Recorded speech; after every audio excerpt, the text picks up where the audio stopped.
ay rated SPG. Striktong patnubay at gabay ng magulang ang kailangan. Maaaring may masiselang tema, lengguwahe, karahasan, sexual, horror o droga na hindi angkop.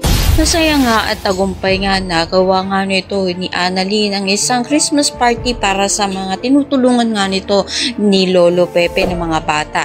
Kaya naman matapos naman nga ito, hindi rin nga nagustuhan naman ito ni Justin na makita nga ito ng kanyang ina sa event na nga ito na hindi man nga lang niya alam na ipinalam nga nito ni Annalyn dito.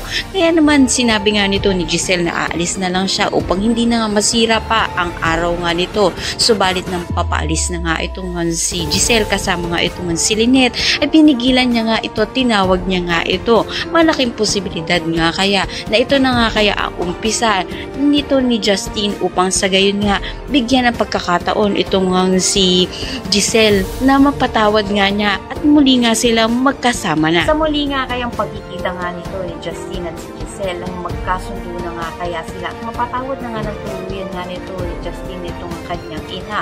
Kaya naman pakatutukan natin ang lahat na yan. Maraming salamat sa inyo.